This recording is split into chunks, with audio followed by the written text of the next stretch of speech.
Cell की खोज किसने की? Who discovered the cell for the first time? What is the basic structure looks like? What are the different types of? What are the different shapes of cell, its structure and functions. So जैसे कि आपने last lecture में देखा, हमने बहुत सारे topics cover किए, right? हमने देखा कि सबसे outer most covering of the cell which is the plasma membrane. जी हाँ, तो आज we'll start with the part 2 of the chapter. और जैसे कि आप सब जानते हैं, मैं हूं मिली मैम, लेकर आ रही हूं आपके लिए बायोलॉजी के लिए एकदम मुफ्त lectures. So I want you all to join our YouTube channel, like, subscribe, and हम आपका हौसला बढ़ाएंगे पढ़ने के लिए, आप हमारा हौसला बढ़ाते रहिएगा. ऐसे ही we want to bring to you free material, study material for all the CBSE chapters for science, mathematics. So I'll show you what we are going to study in this particular lecture. So the takeaways are cell wall. In the last part 1 हमने समझा कि plasma membrane क्या होती है. आज हम देखेंगे cell wall क्या होता है. देन बाहर की बातें तो कर ली, आज हम देखेंगे सेल के इंटीरियर में क्या होता है. Correct? We saw what the plasma membrane looks like. Now we will see what is the inside of that plasma membrane. Then there are two major types of cells, which is prokaryotic and eukaryotic cells, right? It is a big question for students. What is the basic difference between these two cells?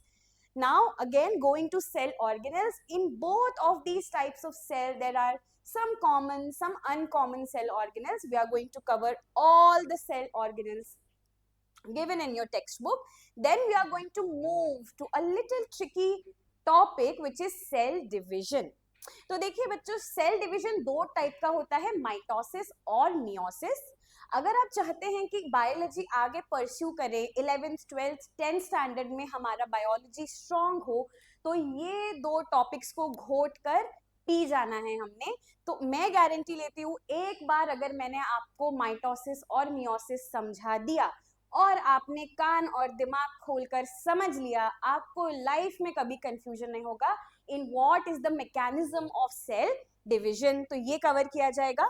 Then last में हम कुछ छोटे छोटे topics cover करेंगे, जैसे cell theory and life cycle of cell. भले ही ये बिल्कुल लाइट टॉपिक्स हैं, बिल्कुल हैवी नहीं है, पर इन्हें समझना इक्वली इंपॉर्टेंट है. एग्जाम में इक्वल वेटेज ऑफ क्वेश्चंस ये सारे टॉपिक्स से आएंगे. तो I request you all to please be with us for all the video series and the entire lecture. आपको कुछ बहुत नई नई बातें सीखने मिलेंगी, I promise you.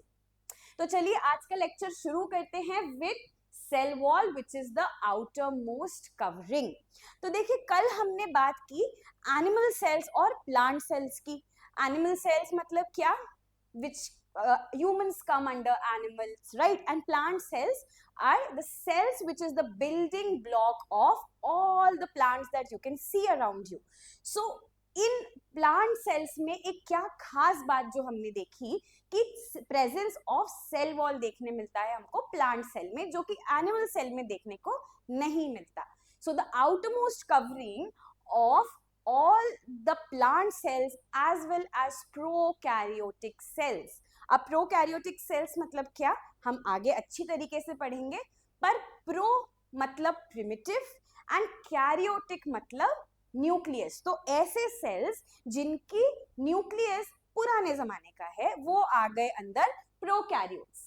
So cell wall is present outside the plasma membrane. तो इसमें बहुत बच्चे कंफ्यूज होते हैं. आपको प्लाज्मा मेम्ब्रेन, ऐसा कोई बच्चा बोलता है प्लाज्मा मेम्ब्रेन बाहर है, कोई बच्चा बोलता है सेल वॉल बाहर है, but the correct answer is सबसे आउटर मोस्ट कवरिंग होती है सेल वॉल की, और उसके अंदर आता है आपका प्लाज्मा मेम्ब्रेन. तो सेल वॉल सबसे आउटर मोस्ट कवरिंग हो गई. किन सेल्स की? प्लांट सेल्स और प्रोकैरियोटिक सेल्स. देन कैसी होती है? It is a rigid but permeable membrane. कल हमने प्लाज्मा मेम्ब्रेन देखी. प्लाज्मा मेम्ब्रेन को हमने क्या कहा? वो वार्डन है, और उसके ऊपर प्रेजेंट हुए protein channels are the guard, security guard. लेकिन ये जो सेल वॉल है ना, ये थोड़ा चिल है, ये थोड़ा रिलैक्स है, ये परमिएबल है, लेकिन बहुत स्ट्रॉन्ग है. तो सेल वॉल को मुझे क्या कहना पसंद है? Body guard. सेल वॉल किस तरीके से एक्ट करता है? It is a bodyguard, it is a very strong support to the cell, allowing water and some minerals to pass. Plasma membrane पानी को जाने दे रही थी? बिल्कुल नहीं, लेकिन cell wall is permeable to water and it is permeable to some minerals. Then it works with plasma membrane and helps absorb water and nutrients. तो साथ में काम करते हैं सेल वॉल और प्लाज्मा मेम्ब्रेन. सबसे पहले सेल वॉल, उसके अंदर प्लाज्मा मेम्ब्रेन प्रेजेंट है. ठीक है, तो भाई डिफरेंस क्या है वो एक बार समझ लिया जाए. This table is very important, of utmost importance. Nature क्या है प्लाज्मा मेम्ब्रेन का? कल हमने देखा, it is a very thin covering.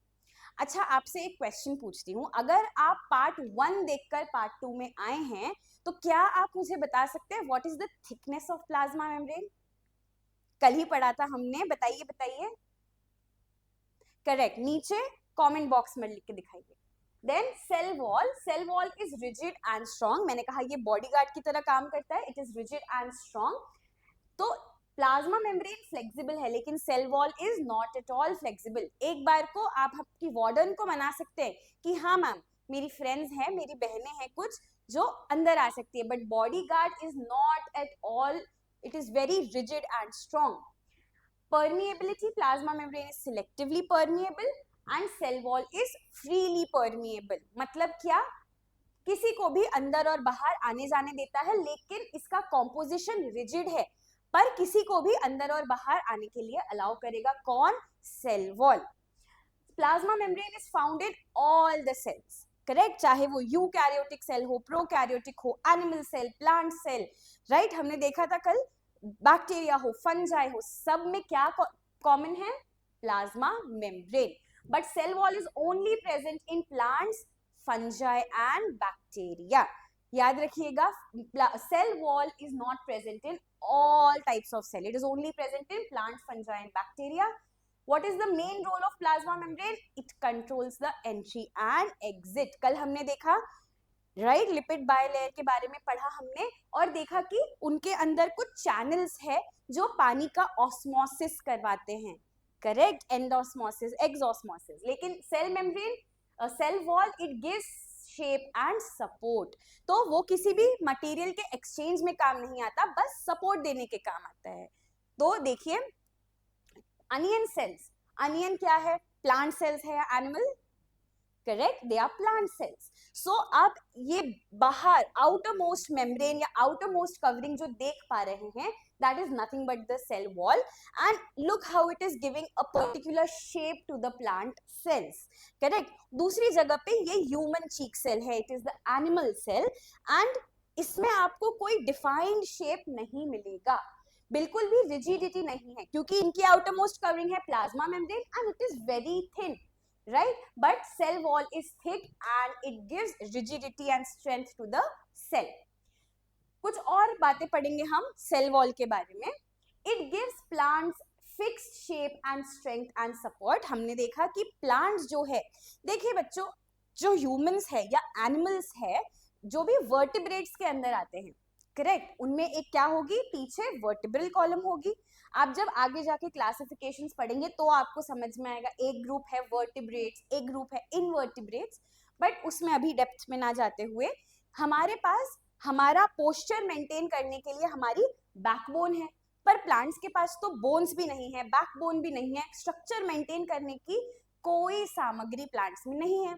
तो फिर भी प्लांट ऊंचा खड़ा रहता है, राइट, इट इज टॉल. फिर ऐसे कैसे होगा? It is because all the plant cells have this bodyguard around them called as cell wall. Cell wall is responsible to give it shape and size and structure. Right, तो किसी ने question पूछ लिया गलती से वाइवा में कि plants में तो बोन्स नहीं होती, फिर भी सीधे कैसे खड़े होती है? It's because of protection of cell wall. Then अब सेल वॉल का कॉम्पोजिशन क्या है जी? Cell wall is made of concentrated, it is made up of sugar, it is made up of carbohydrates, right? So all the cell walls are made up of carbohydrates. अब जैसे हमने कल देखा, plasma membrane की composition was lipid bilayer, right, दो polar head और उसके बीच में sandwich of non polar tail. लेकिन उसी तरीके से cell wall is made up of sugar और कार्बोहाइड्रेट, आगे देखेंगे किस कार्बोहाइड्रेट में is composed of cell wall. Now we have done a small activity to check कि cell wall किस तरीके से शेप देने में मदद करता है. तो हमने क्या किया, हमने 2 बीकर्स लिए, एक बीकर में रखा प्लेन वाटर और एक बीकर में रखा कॉन्सेंट्रेटेड शुगर सोल्यूशन. मतलब ही क्या, एक बीकर में बहुत सारा शुगर सोल्यूशन डाला, उस शुगर सोल्यूशन में एक जगह डाला हमने प्लांट सेल्स और दूसरी शुगर सोल्यूशन में हमने डाला एनिमल सेल. तो 2 बीकर्स लिए, दोनों में शुगर सोल्यूशन डाला. अब अगर आपने प्रीवियस क्लास अटेंड करी है, अगर किसी ने भी पुराना या पार्ट 1 का लेक्चर अटेंड नहीं किया हो, तो इस कॉन्सेप्ट को समझने के पहले जल्दी से जाके प्लीज पार्ट 1 का वीडियो देखिए. वीडियो का लिंक नीचे मेंशन रहेगा. सो अब मैं कह रही हूं कि in a beaker you have put sugar solution, so the solution became hypotonic or hypertonic? Correct, it became hypertonic. Right, so जैसे ही हमने इन सेल्स को शुगर सोल्यूशन में डाला, सेल वॉल्स जो सेल वॉल कंटेनिंग सेल्स थी वो स्वेल हुई. ठीक है, वो स्वेल हुई बट शेप उनका चेंज नहीं हुआ. दूसरे सेल को हमने डाला इन अ हाइपोटोनिक सोल्यूशन. मतलब ही क्या, जहां पर शुगर या सॉल्यूट का अमाउंट कम है और सॉल्वेंट का अमाउंट ज्यादा है. करेक्ट, मैं आपको ये एक बार ड्रॉ करके दिखाती हूँ.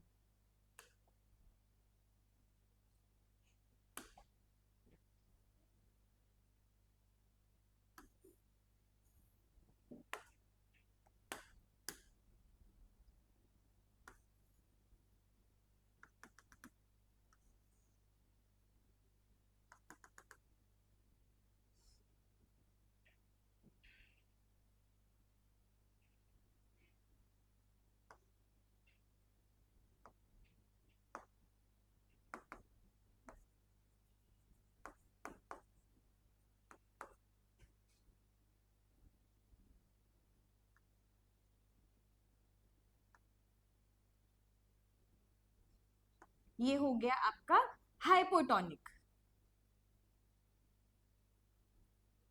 तो हाइपरटोनिक मतलब क्या, जहां पर सराउंडिंग में concentration of the solute is more. Right, ज्यादा कॉन्सेंट्रेशन है किसका, सॉल्यूट का. और हाइपोटोनिक मतलब क्या, हाइपोटोनिक में सॉल्वेंट का कॉन्सेंट्रेशन कम होगा. राइट, तो हाइपरटोनिक मतलब आप समझ लीजिए 100 ml ऑफ वाटर में आपने डाल दिया 50 ग्राम्स ऑफ शुगर.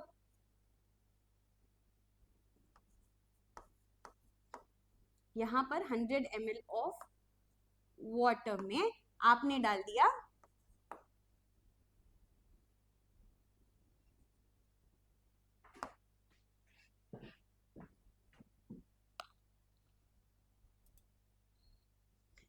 राइट. सो हमने देखा एक है हाइपरटोनिक सोल्यूशन. हाइपरटोनिक सोल्यूशन मतलब 100 ml ऑफ वाटर में आपने डाल दिया 50 gram sugar. So sugar is a it is a solute, right? It is a solute. and यहाँ पर 100 ml वाटर में 5 ग्राम शुगर डाला, तो कॉन्सेंट्रेटेड कौन सा हुआ, हाइपरटोनिक. तो फ्री वाटर कहाँ कम अवेलेबल है, free water is available less in a concentrated solution. वहां पे किसको हक करके रखा है, पानी ने शुगर को हक करके रखा है. सो अब सेल क्या कहेगा, हमने कल देखा था कि जिसके पास ज्यादा हो वो कम को दे पाएगा. राइट, कम तो जिसके पास कोई चीज ज्यादा अमाउंट में है वही तो डोनेट कर पाएगा. तो बाहर free water is less, so in the solution free water is less, therefore the water travels from the cell to the solution. ये कौन सा सेल लिया है हमने, प्लांट सेल लिया है. इनके पास आउटर मोस्ट कवरिंग है कौन सी, सेल वॉल की आउटर मोस्ट कवरिंग है. तो अंदर प्लाज्मा मेम्ब्रेन देखिए श्रिंक हो गई, लेकिन सेल वॉल जैसा का तैसा ही रहा.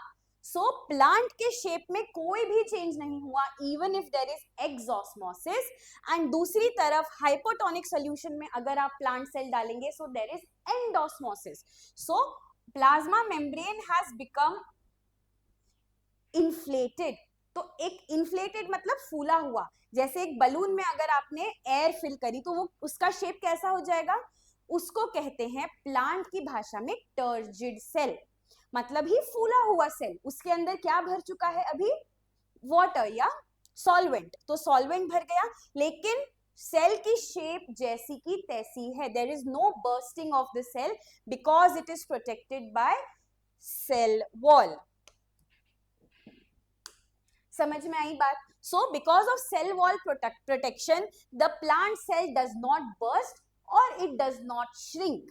करेक्ट. तो सेल वॉल क्या देता है प्लांट सेल को, प्रोटेक्शन देता है, एक शेप देता है एंड स्टेबिलिटी देता है.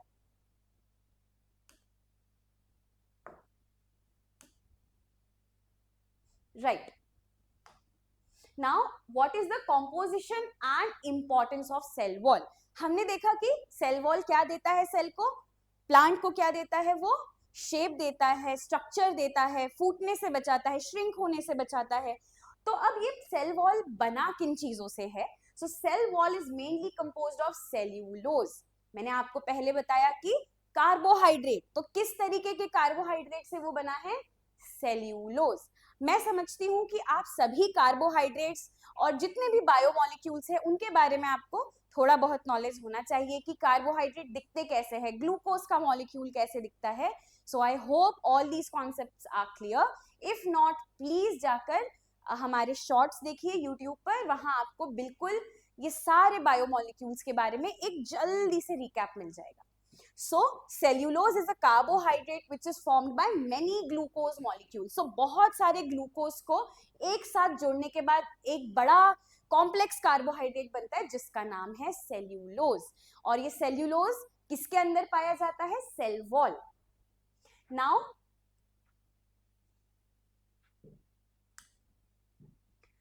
Cellulose is what makes the cell wall rigid. तो सेल वॉल की रिजिडिटी कहां से आती है, इस सेल्यूलोज की वजह से आती है. और देखिए ये सेल्यूलोज ना हमारे बॉडी में भी बहुत ही काम की चीज है. आपने सुना होगा कि हमारे पेरेंट्स बार बार कहते हैं कि हरी सब्जियां खाए, ठंडी में हरी सब्जियां खाने को कहा जाता है आपसे, क्योंकि they are very high in nutrition. High in nutrition के अलावा भी हमें ना डाइजेशन में कुछ डाइटरी फाइबर्स की बहुत जरूरत पड़ती है. आई एम श्योर आप सबने सुना होगा, कहीं ना कहीं आप टीवी पर भी एड्स देखते होंगे, भाई ये बिस्किट खाओ, डाइजेस्टिव बिस्किट खाओ, इसमें बड़ा फाइबर है.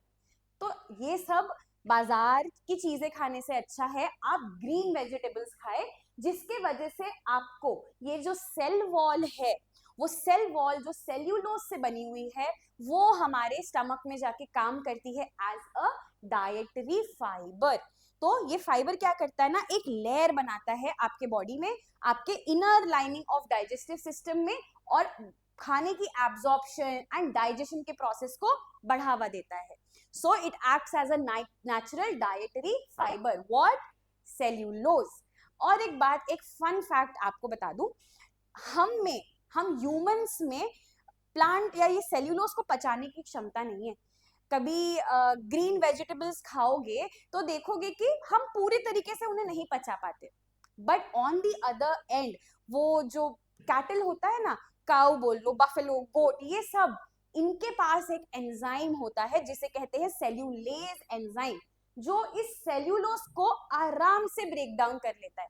इसीलिए आप देखोगे जो गाय दिन भर चारा चरती है उसमें 90% of the fodder that we feed them is plant based because they can break down this cellulose easily. So I hope आपको अब तक समझ में आ गया होगा कि composition of cell wall क्या है. Now why do plants need a rigid cell wall? मैंने आपसे बताया था कि प्लांट को सीधा खड़ा रखने के लिए, because the plants cannot move away from the wind. ठीक है, हमारे यहाँ बाहर आंधी तूफान आया, ठीक है, हम दौड़ के अपने घर भागकर चले गए. प्लांट्स का क्या, तो प्लांट्स को so that they don't fall, so that they don't die, they should stand still and rain और pressure, so the cell wall gives them strength and support.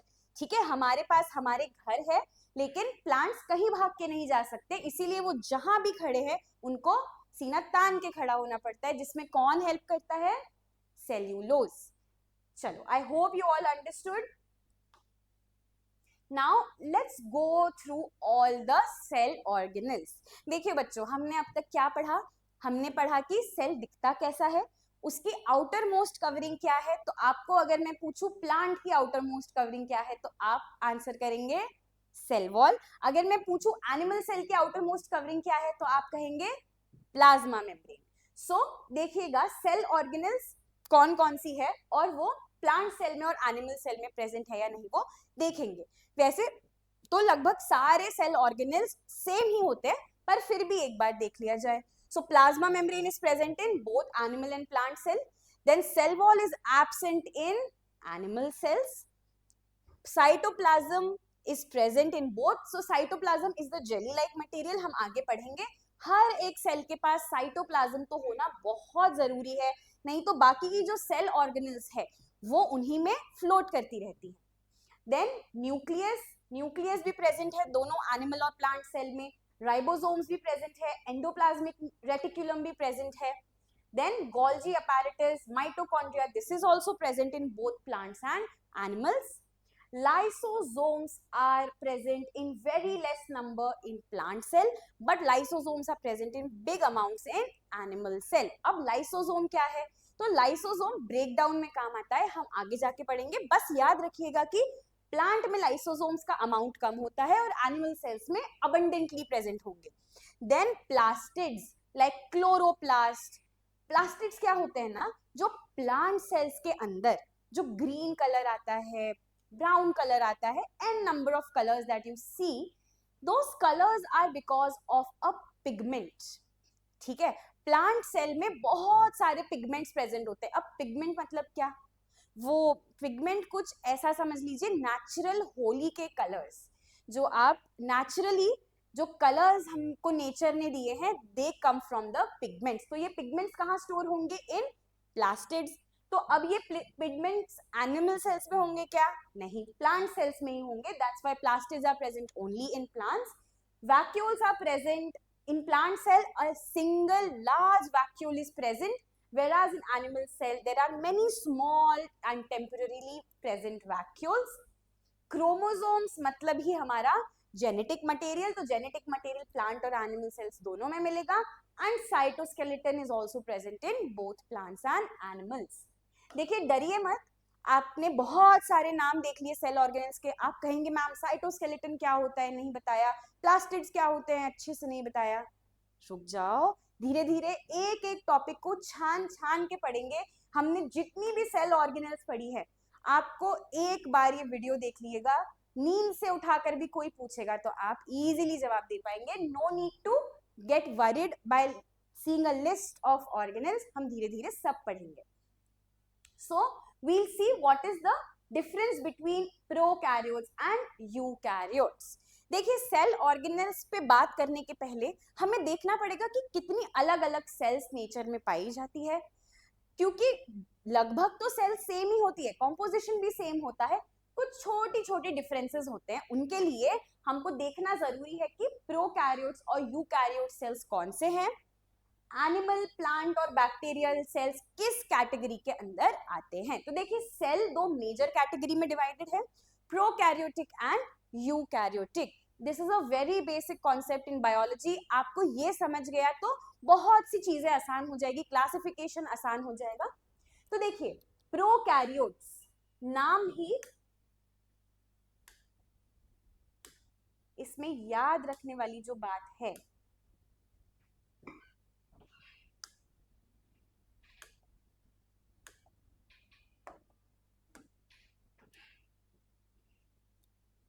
Pro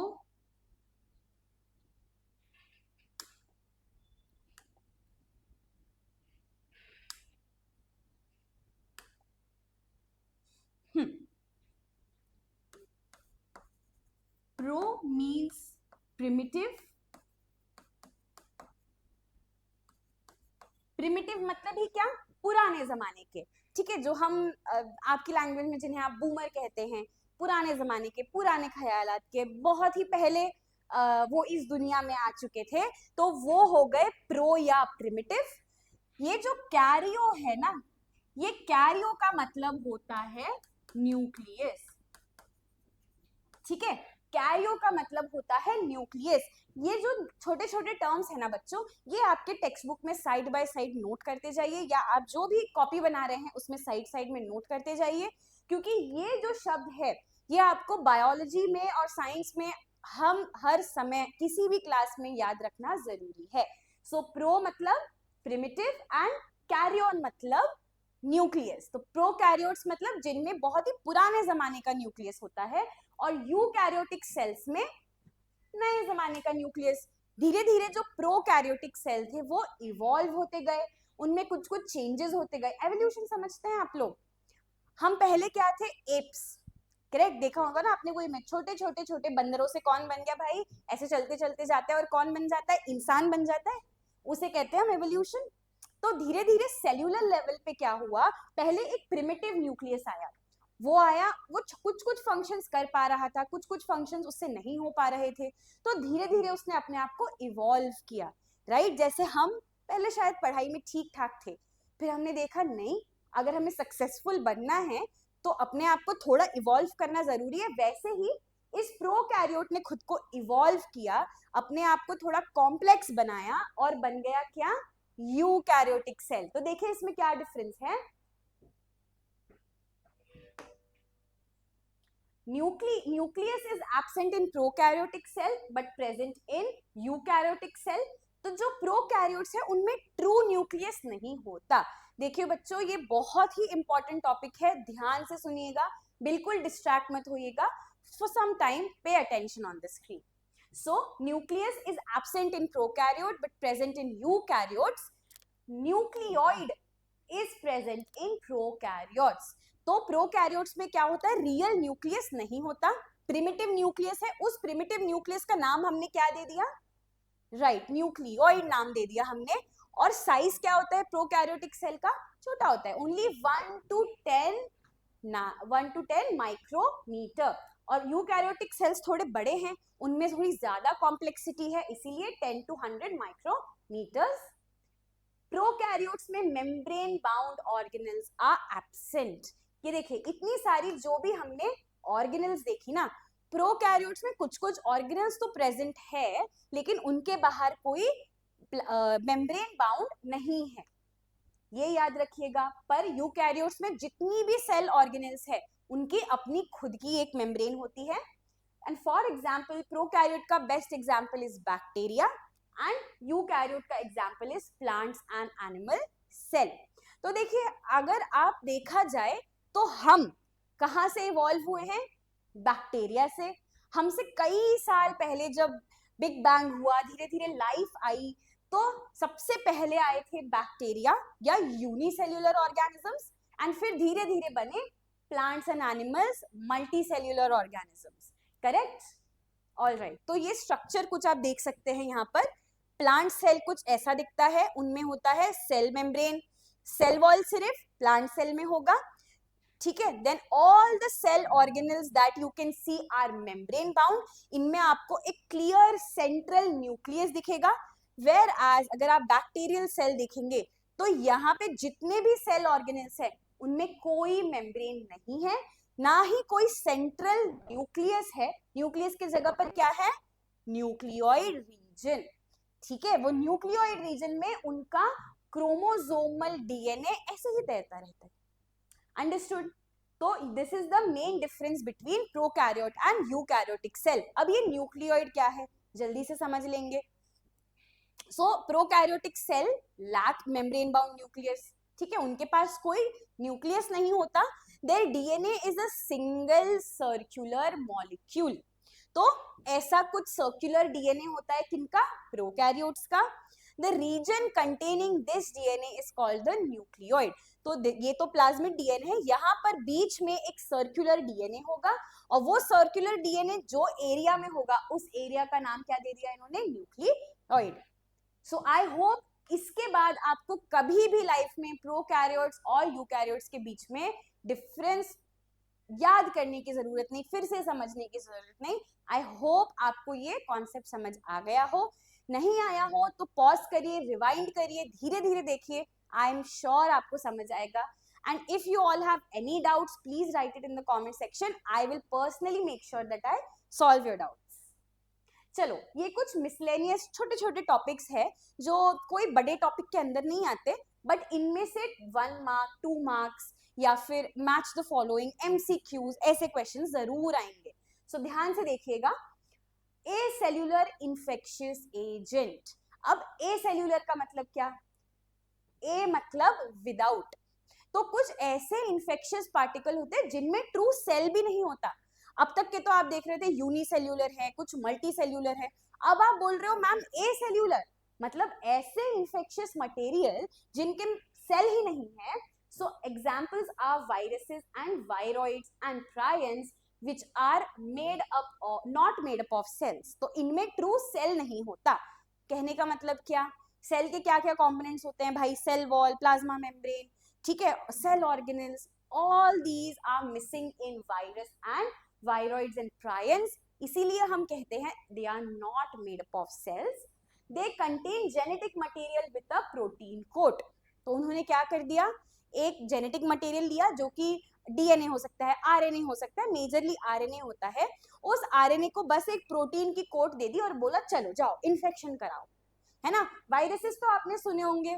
the biggest and the most deadliest virus that we came across was COVID, SARS-CoV, right? So that was a virus. वो virus में कोई true cell नहीं होता। Viroids lack protein coats while prions are misfolded proteins। तो viruses में क्या होता है भाई? एक जेनेटिक मटेरियल, उसके बाहर प्रोटीन कोट्स, लेकिन वायरॉइड्स में प्रोटीन कोट भी नहीं होता, और प्रायंस में जो अंदर जो प्रोटीन कोट होता है वो ढंग से फोल्ड नहीं होता, इट इज मिसफोल्डेड। तो देखिए, दिस इज अ वायरस। ये बाहर का जो भी आप ये लेग्स देख पा रहे हैं, ये पूरा कोट किससे बना हुआ है? प्रोटीन से बना हुआ है। और ये अंदर आप देखिएगा उसका पिंक कलर का छोटा सा जेनेटिक मटेरियल है, और ये है वायरॉइड। वायरॉइड में तो प्रोटीन कोड भी नहीं है, सिर्फ उसका जेनेटिक मटेरियल फ्लोट हो रहा है। समझ में आया आपको? तो चलिए, इसके बाद आप वायरसेस में कभी कंफ्यूज नहीं होंगे। वायरस कुछ इस तरीके का दिखता है and it is not a real cell. Cytoskeleton, हाँ जी, देखिए, अब स्केलेटन का मतलब क्या? जो हमें एक स्ट्रक्चर देता हो। स्केलेटन में क्या आता है? हमारी बोन्स आती है, राइट, जिसके वजह से हमको हमारे बॉडी को एक स्ट्रक्चर मिलता है। तो साइटोस्केलेटन ऐसा स्केलेटन है जो सेल को स्ट्रक्चर देता हो। समझ में आई बात? हमारे बॉडी को कौन स्ट्रक्चर दे रहा है? हमारा स्केलेटन। और एक सेल को उसका स्ट्रक्चर कौन दे रहा है? तो साइटोस्केलेटन। तो अब आप कहेंगे मैम सेल वॉल भी तो शेप ही दे रहा है ना, साइटोस्केलेटन भी शेप ही दे रहा है, तो इनमें डिफरेंस क्या हुआ? तो बेसिकली सेल वॉल सेल के बाहर प्रेजेंट होता है और शेप देने के साथ साथ वो रिजिडिटी भी देता है। लेकिन जो भी सेल के अंदर जो भी काम चल रहे हैं, जैसे एक चीज को दूसरी जगह पहुंचाना है, एक जगह प्रोटीन बन गया, उसको बाजू में एंडोप्लाज्मिक रेटिकुलम को पहुंचाना है, एंडोप्लाज्मिक रेटिकुलम से बाहर पहुंचाना है, तो ये सारे काम जो करेगा दैट इज आवर साइटोस्केलेटन। तो eukaryotic cell contain fine fibres called cytoskeleton. तो कौन से सेल्स में देखने मिलेगा हमें? Eukaryotes, for example plant and animal cell. It gives supports and maintain the shape of the cell and transport of material inside the cell. मैंने क्या कहा? प्रोटीन बन गया, उसको आगे पहुंचा दिया, एंजाइम बन गया, उसको बाहर पहुंचा दिया। ये सारी चीजें, अंदर से कोई चीज बाहर न्यूक्लियस तक पहुंचानी है आपको, तो ये सारा जो सेल में अंदर ही अंदर चलता रहता है, वो किसकी वजह से मूवमेंट होगा? Cytoskeleton. Then last topic is cell inclusion. Some substances are stored inside the cytoplasm as cell inclusions। तो ये inclusions body बस एक स्टोरेज का काम करती है और साइटोप्लाज्म में प्रेजेंट होगी। They store starch, calcium oxalate and silica crystals। देखिए, कुछ कुछ प्लांट सेल्स होते हैं जिनके ऊपर एक्स्ट्रा डिपॉजिट होती है, किसी के ऊपर सिलिका डिपॉजिट होती है, ठीक है। अलग अलग डिपॉजिट्स जो प्लांट के ऊपर होते हैं, वो डिपॉजिट्स कौन स्टोर करता है? These bodies छोटी छोटी दिख रही हैं आपको, इन्हें कहते हैं इंक्लूजन बॉडीज, ठीक है। These inclusion bodies are used for storage, समझ आया। And these are not organelles but storage material. तो कभी आपको क्वेश्चन आ सकता है कि are cell inclusions real cell organelles, तो नहीं, या आपको एमसीक्यू आ जाएगा, एक एमसीक्यू में क्वेश्चन देगा सेल ऑर्गेनेल्स, 3 सेल ऑर्गेनेल्स और चौथा सेल इंक्लूजन, तो सेल इंक्लूजन है क्या, नहीं। So these are some miscellaneous small topics which are present in your textbook.